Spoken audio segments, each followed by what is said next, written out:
Everyone is wondering if Joe Biden does end up becoming the nominee, who is he going to choose as his running mate?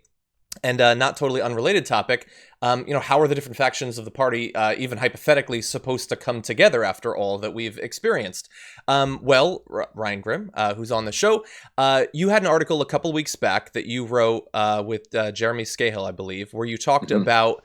I want to read one or two quotes from your article to give people an idea. So you said at the time, to avoid a scenario in which President Donald Trump uses the pandemic to his advantage while risking the lives of millions of Americans, the Biden and Bernie Sanders campaigns could broker a split ticket of Biden-Sanders with a clear, publicly announced, historically powerful role for Elizabeth Warren, presumably Secretary of the Treasury. Now, you acknowledged right afterward that would likely enrage many people, including, you said, the authors of the piece that quote is from. So why do you think that would potentially help? Who would actually be pleased if that were to happen? And how likely do you think it is to happen?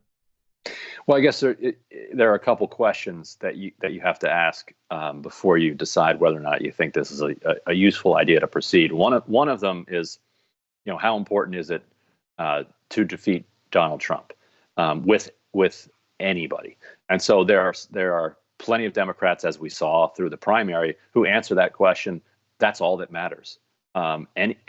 Any carcass that you put up on that ballot, we're going to drag across the finish line just to beat Donald Trump. And if we get anything useful beyond that, then we're grateful. Then you have some who are all the way on the other end who say, no, Donald Trump is just the symptom of a disease system. If you don't cure this system, you're just going to keep getting more and worse Donald Trumps.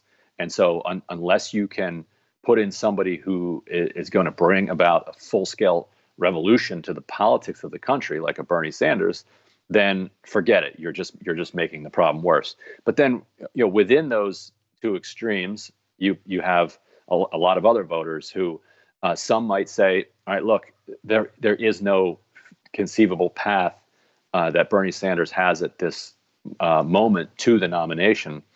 The most likely chance he would have of being president would be to be Joe Biden's vice president. Joe Biden has made has made it. He commented himself that he wants to have someone who's ready to govern immediately because, as he said, "quote I'm an old guy." I think was his exact quote. Like he's kind of saying the quiet part that we're all thinking out loud. On the related to that, though, who else can actually unify the party? You can't put Ocasio-Cortez as vice president. She's not old enough. Even if you use the Pete Buttigieg, experience metric to say that she's, ready for it.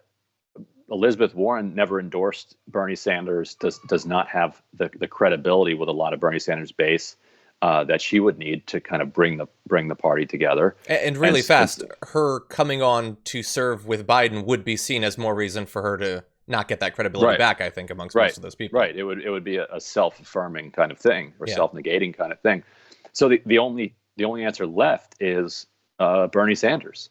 And if he picked Bernie Sanders, it would be such a swallowing of his pride and ideology that in order to not necessarily guarantee, but almost assure himself of getting elected, that you'd have to take that seriously.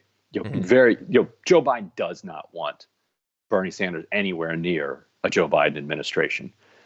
So if he actually did that, it would be a signal that he was quite open to governing in a different kind of way.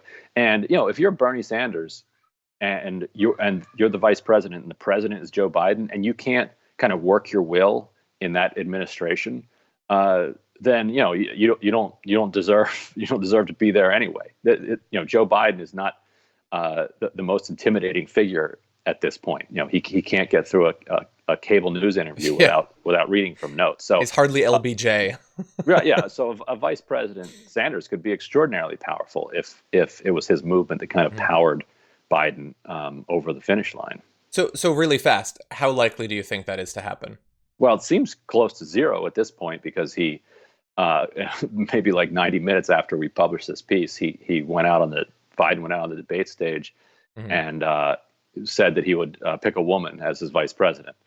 Unless he reneges on that, then that rules Bernie Sanders out. Yeah. Yeah, and I think there was even before he publicly sort of said that he would do that, I thought it was incredibly likely anyway. Right. I think a lot of people would be frustrated. Yeah. Exactly. But interesting thought experiment in any event.